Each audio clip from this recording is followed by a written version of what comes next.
what really is happening is I'm playing with, I'm playing with the language, but something very serious is going on that's motivating me, and that is, as I'm following the prophecy of the Reverend Harold Camping, who's so influential that people are literally selling their houses and all their earthly goods and preparing for the end of days, bankrupting themselves, giving their money to the church. There's something happening in my physiology. I'm approaching could be a terminal a case of appendicitis. I'm just not quite aware of it. So as we approach the time of the rapture, the date that was predicted for the rapture, what's happening to me is that I suddenly have a terrible health episode, a great and in public, because I'm on stage at a university graduation, acting as an official of my department, and giving students their Masters of Fine Arts hoods, while I'm suffering this agony because of the appendicitis. And there's really no place for me to go, so I just continued. And then I end up experiencing, I didn't know I was, in such dire straits.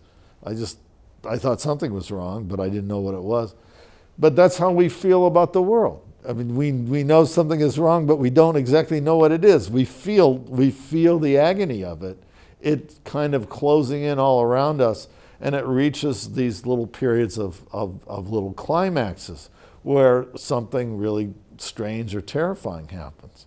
And that's what exactly happened to me when I wound up in the hospital, not knowing, but absolutely in need of life-saving surgery.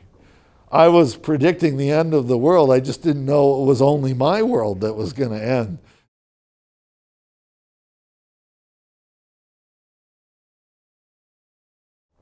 The Bardic tradition is a public form of address in a poem where one is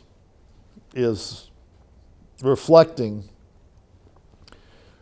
the national zeitgeist, where one is trying to capture what is flowing through the culture at a particular moment, or I should say cultures, because there's so many of them that are overlapping where I live. I think in trying to write a bardic poem, I'm taking some of my cues from Whitman. I'm taking some of my cues from a poet like Claudia Rankine, who wrote Don't Let Me Be Lonely and her latest book, Citizen, which I'm trying to put together a kind of partly imaginary but partly not imaginary chronicle of what I'm seeing occurring day to day. It's extraordinary what happens now and how much information is flowing in on us that influences us emotionally, certainly influences me emotionally, that we're reacting to, consciously or not. One gets a feeling that the tide is rushing in faster and faster and faster. And what the Bardic, I think, is trying to do is respond as a citizen would. How do we react to what's happening to us in our personal and immediate environment? How do we react to what we're hearing about occurring in our own homeland? I think the poem like Charts is trying to meld together that consciousness of the extraordinariness of the moment with the physical, one's own physical being. In my case, my physical being is getting older, and so things happen to it that are not pleasant. And I have to chart, I feel like as a poet, I need to chart that as well in some way that's not particularly sentimental or narcissistic, but which uses me as a kind of everyman, every person. And so that's what's going on with a poem like Charts.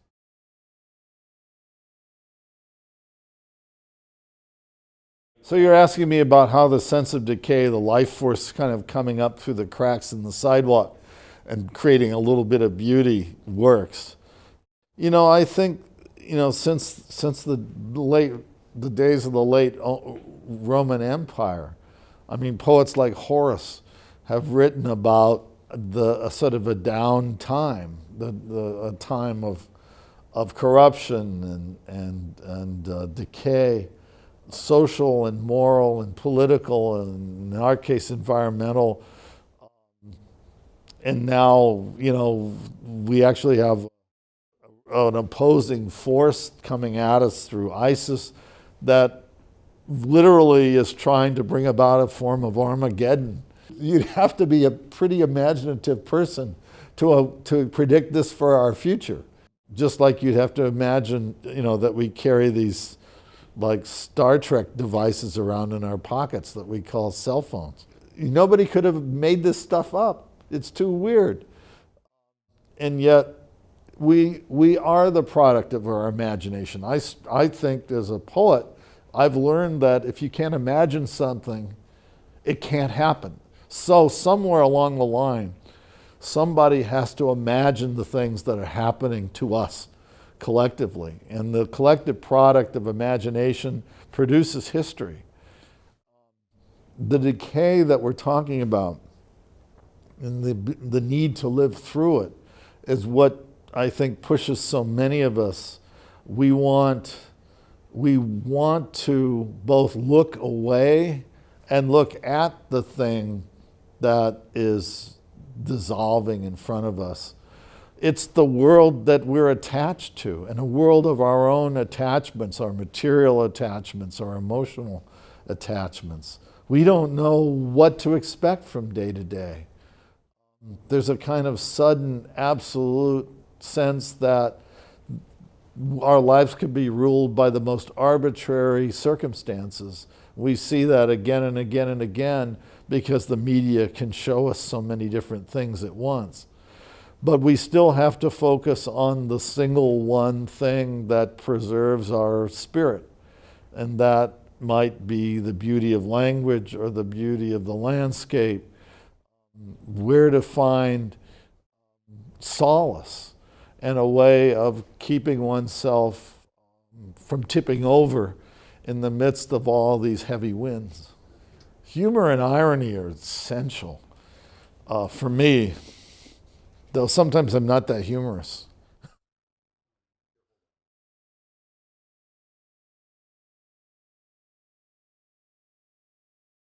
What do these voices represent? The voices of these imaginary not and yet not imaginary figures that kind of come in and out of my poems. There's a disembodied quality, I think, in the long poem, in Charts for the End of Days, that's coming from a kind of collective media voice. That's the flatness that I've tried to keep going, where I'm really reporting on things and collaging them together.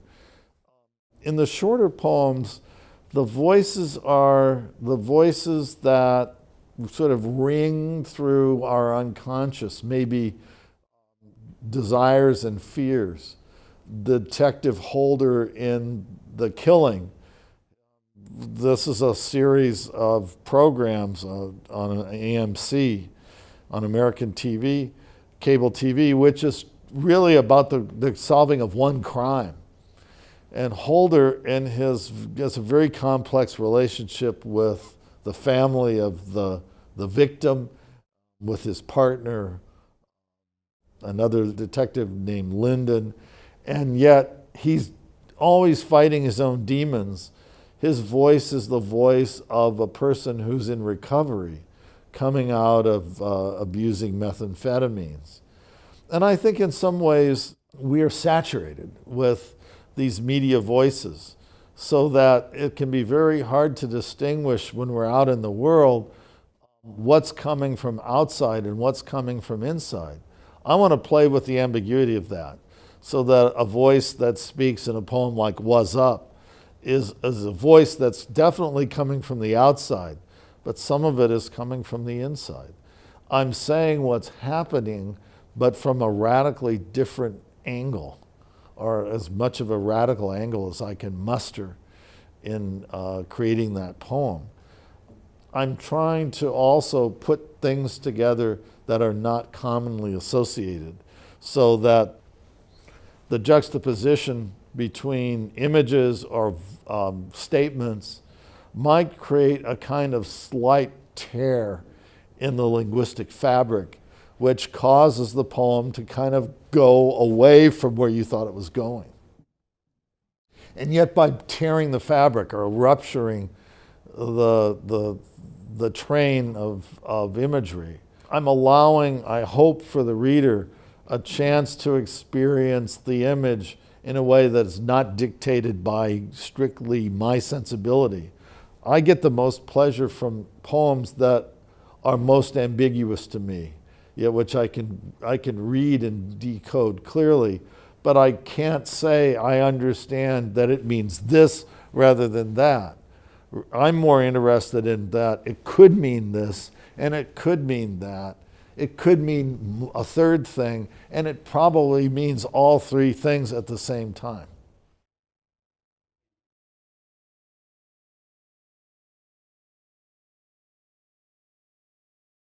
One thing is the media is going to saturate us, and so writing about it in a kind of with a kind of sincerity, which says, "Look at how crazy this is and how horrible it is," is redundant. So I think for me, as a poet, little bits of montage of an image that I've seen or heard language on the radio, that montage, and that's what I take away from the modernists, that montage that you can construct from one image and a disparate second image and a disparate statement and then maybe a third image, the conjunction of things that are not logically connected produces the same kind of force that nightmares produce or that pleasurable dreams can produce. I think a poem is closely related to montage in film, and it's related to the kind of mental landscape we carry around from dream to dream, though you want the poem to be remembered. And dreams are very hard to remember, they're very slippery. You don't want the poem to be slippery, though. You may want the language to be. And yet you want it to feel seamless. You want the music to be fluid or fluent. I keep thinking of Robert Frost's essay, A Figure the Poem Makes, where he says, a poem must move on the water of its own melting, like a piece of ice on a hot stove. That's exactly right for me. And he says, no tears in the writer, no tears in the reader. But the kind of thing that would have made a modernist tear up would seem stupid to us now, or naive. We don't trust that which would be psychologically sincere. We don't trust, and I think we're bored by tropes of mental illness, and we're bored by tropes even of apocalypse. So those things all have to be renewed by the poem itself, if you find it, and by the strange kind of humor, and I call it a language event. I'm not the only one who does. But a language event is when suddenly you're sort of overtaken by a metaphor.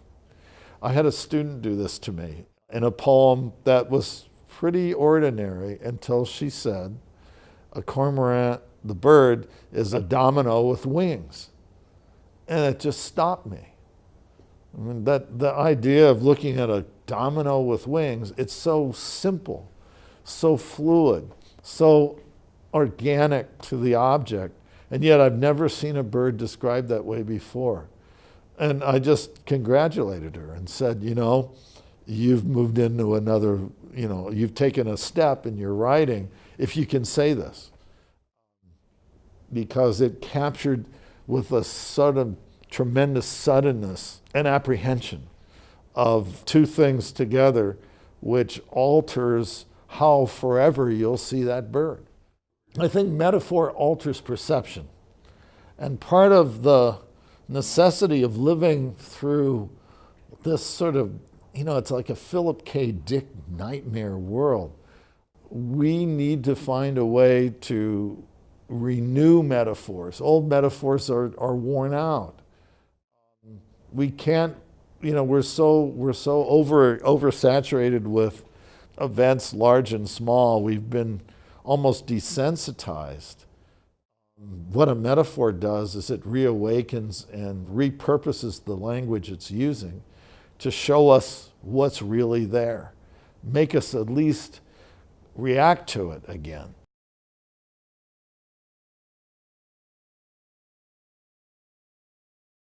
The poem needs to be beautifully crafted.